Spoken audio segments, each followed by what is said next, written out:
you feel it's still happening even today in a country like Canada? Of course, it is. 10 million girls have been aborted before birth, and that number is likely to grow. What are we doing?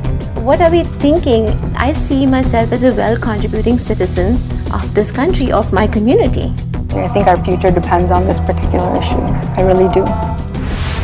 This is a tune called Arbor Towns, and we want to dedicate it today to Palestine. I often wonder about who we might be offending and how deeply we might be offending them.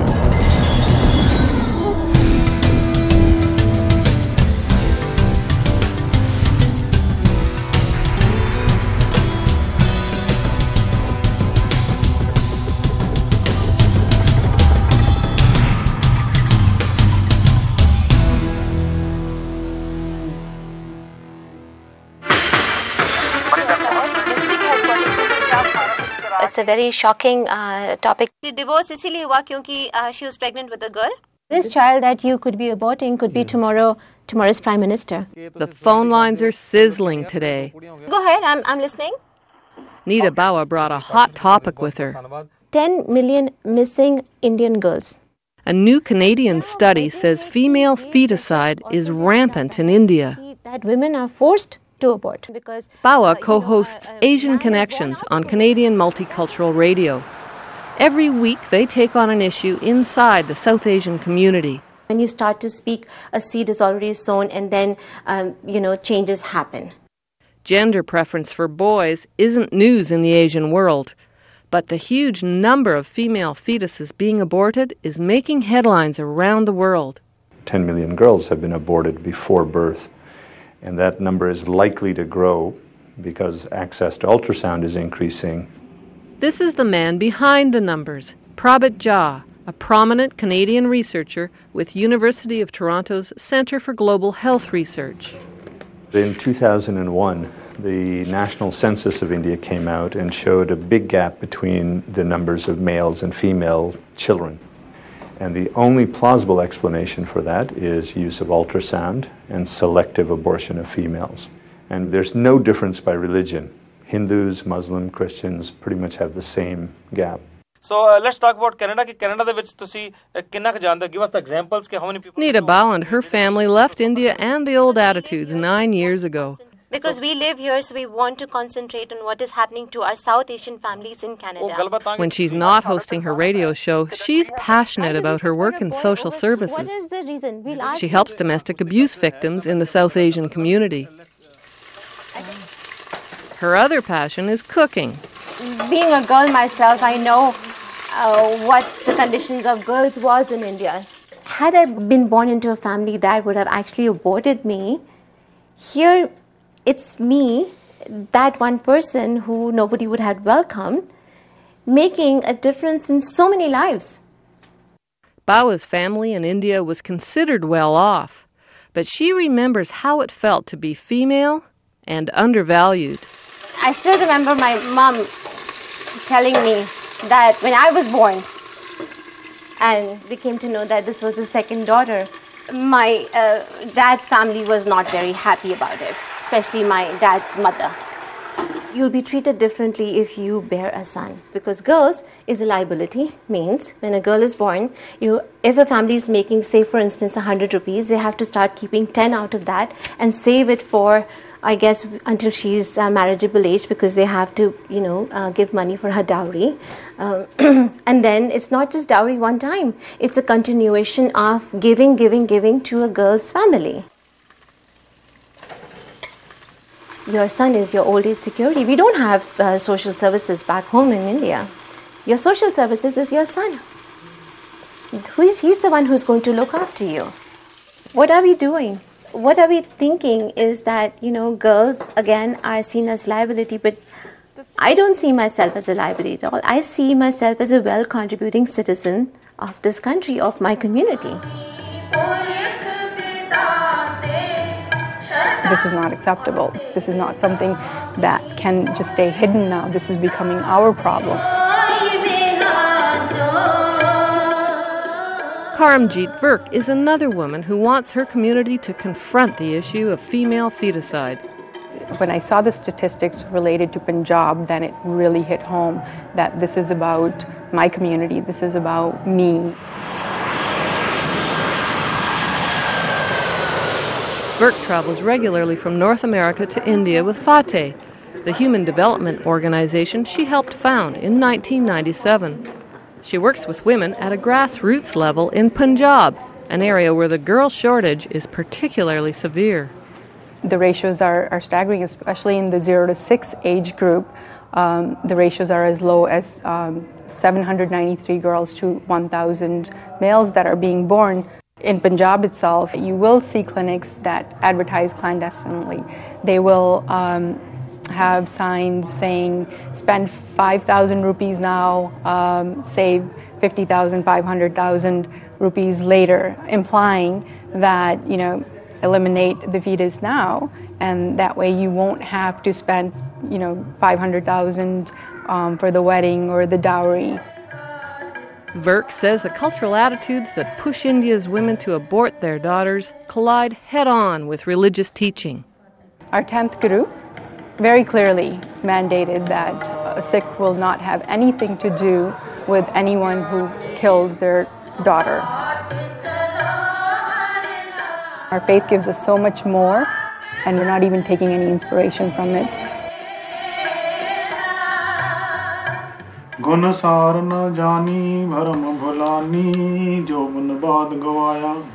There are families that follow the faith literally, but you see, when you're living in a country like India, you're consumed by the culture.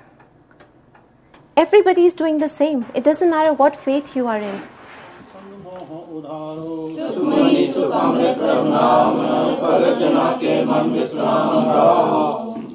Nita Bhalla's family and friends gather tonight for the community prayer, Sukhmani Sahib. They take turns reciting the 24 verses.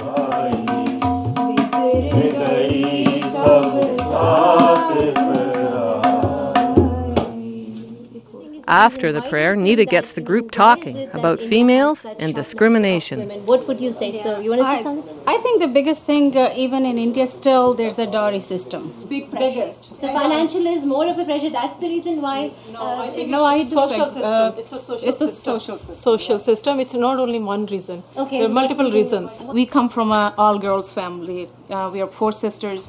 And my grandmother wrote a letter to my father saying, well, this is it, you got to get rid of her because she can't give you a son. We want that our last name should continue.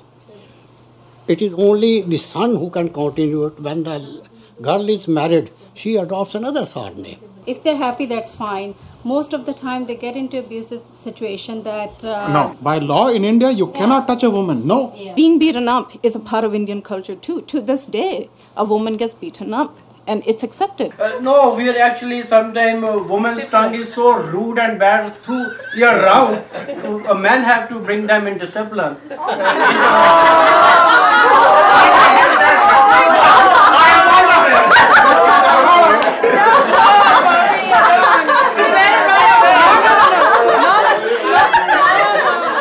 It's a huge, huge problem. 10 million fetuses being aborted. That's 10 million women that are missing, and maybe one of those women could have been the leader who leads the world into peace. I think our future depends on this particular issue. I really do. Karmjeet Virk sees some hopeful signs. Her group Fateh has been empowering women at the most basic levels: health, hygiene, education. In one village, they started a school for girls. One of the village elders was more of a progressive type, and so what he did was he gave us a cowshed and said, do with it what you want. And now the school has been converted into a high school. They're also opening up a college there, and it's just amazing to see. I want to believe that our community, who has gone through so many challenges, overcome so many obstacles, that if we were to embrace this particular problem, open up to it, confront it directly, I think we could overcome this as well. And so I would like for our community to take this as a challenge. Prabhat Jha is heartened by the dialogue that his study sparked in India. The Prime Minister has spoken out quite forcibly against the practice. There is a vibrant debate ongoing, and by having a debate in a democracy, you can effect change. And we're starting to see that that is happening in India. Now, Jha is undertaking a study in Canada's South Asian community. In a year or so, he'll know to what extent female feticide is practiced here. You hear anecdotes that those practices are done in parts of Canada because of more social support being available for female children here. It's probably not as widespread as anything as widespread has been speculated in India. Nita Bhalla keeps the discussion going with her own family. Would you ever do something like that? No. She feels sure her own children won't perpetuate a practice best left behind. The key for a human person is to actualize your potential, to do whatever you're born to do. It doesn't matter if you're a girl or a boy. These people are second generation. They really have a mind of their own. We did what our parents wanted us to do. We did, but these people will do what they want to do. The more educated, the more rights they know, I guess the stronger they'll get, and they'll stop this themselves and stop aborting their fetuses. The key, Bhalla says, is to keep the lines of communication open. People have shared the stories of their neighbors and their relatives, so we know that it is happening. It's not stopped. People are going back from here to India to actually have the abortion. So, you know, it's the shock continues. For 360 Vision, I'm Donna Young.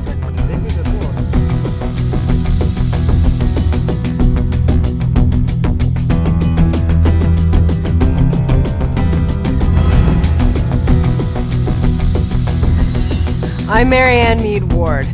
About those cartoons of Muhammad, have I got a surprise for you?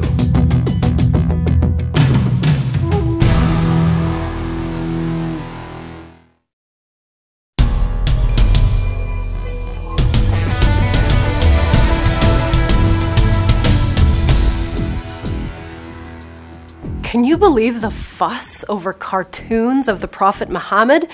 Buildings are being torched, there are protests everywhere, including Canada, and more than a dozen people have died. For what?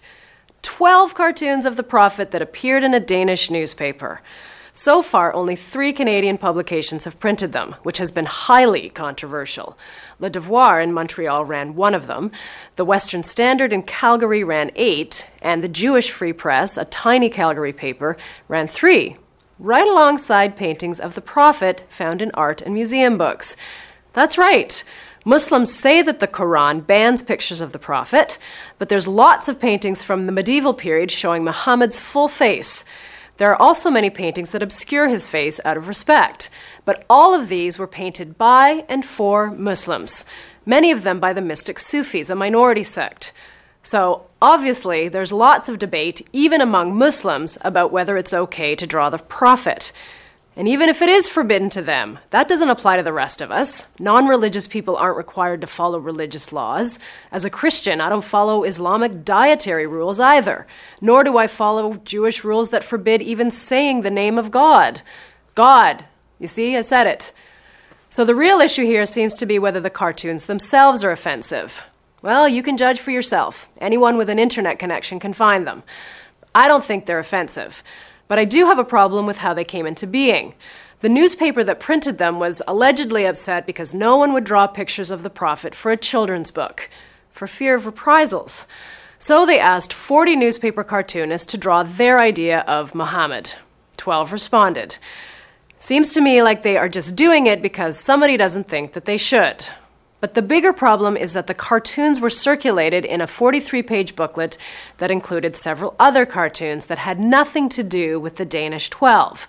These other cartoons, most of them anonymous, were extremely offensive. One of them depicts the Prophet as a pedophile.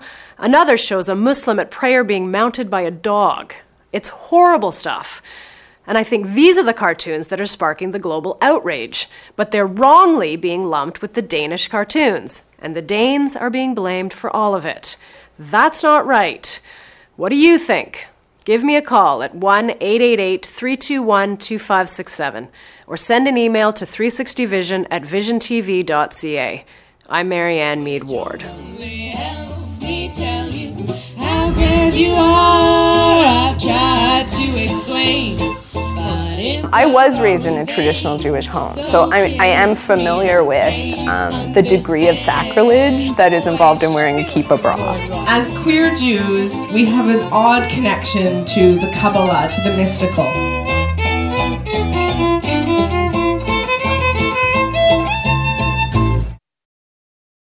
I've tried to explain, but it was all in vain. So kiss me and say you understand. Oi, spiel es das Wort.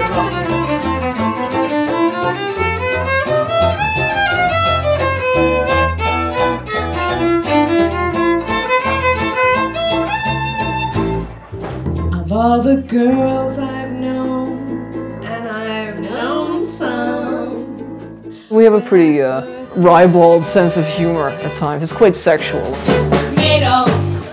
So you want a good blow? I said tomato. I often wonder about who we might be offending and how deeply we might be offending them. Oh, there's someone that we know.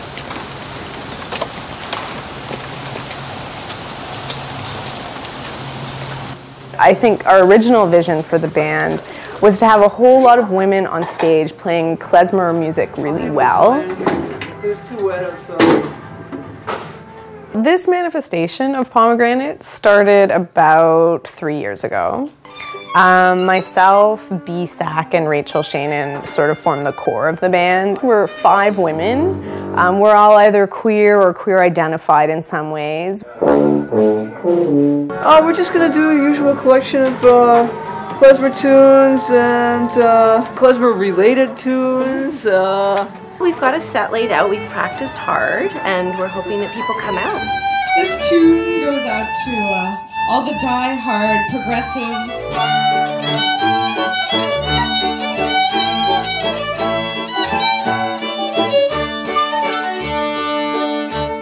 Part of what inspired me to play klezmer was the actual people who are learning it, who were carrying the revival forward.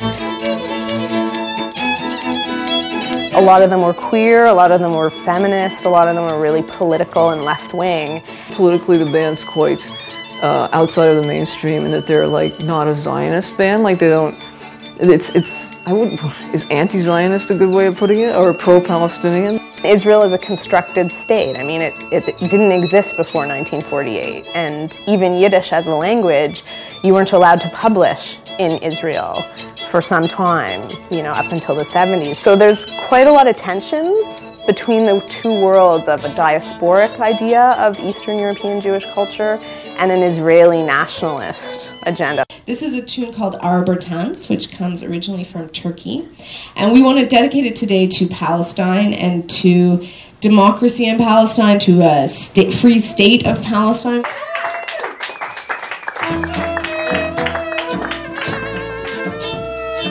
The pro-Palestinian thing is always controversial right now because of the popularity of Israel within Jewish consciousness, but not just Jewish consciousness, within imperialist consciousness in general.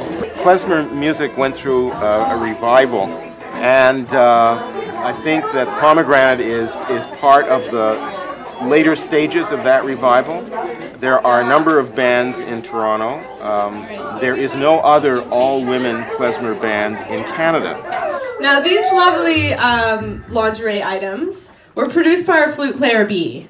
And in case you can't tell what's going on here, B bought some kippot, some yarmulkes. They figured it out. And some absolutely gorgeous, what would you call this, trim? I was raised in a traditional Jewish home, so I am familiar with the degree of sacrilege that is involved in wearing a kippah bra.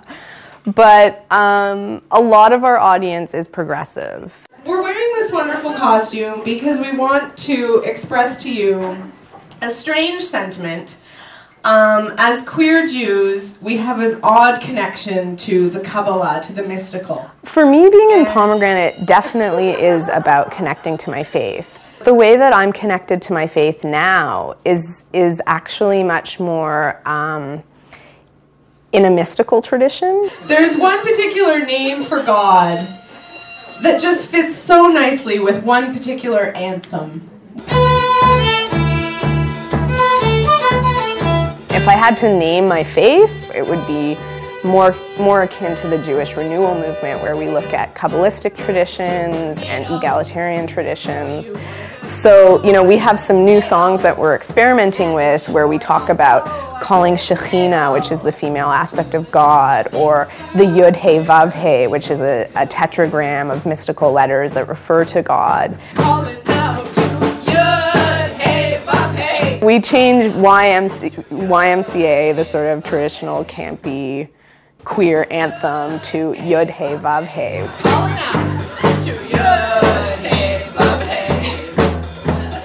It's provocative. It's provocative for the audience, for sure. They might hate it. They might feel threatened by it. Madel, you know that sundown is here. I said, Madel, my intentions are clear. Putting ourselves through the heckling and the rejection and the questioning is the way that we create a dialogue. If you don't want to feel provoked or threatened, then just go ahead, stay home. It's okay, you know. Stay in your own little scene and no one will bother you. I would like to be a rock star, yes. But I'm realistic in knowing that klezmer, lesbians, and queer folk usually don't end up being rock stars. I'll be happy playing at the Transact Club in Toronto. Kushmir and Tuchus. Yud Hey Vav Hey. Everybody, here we go. Yud Hey Vav Hey.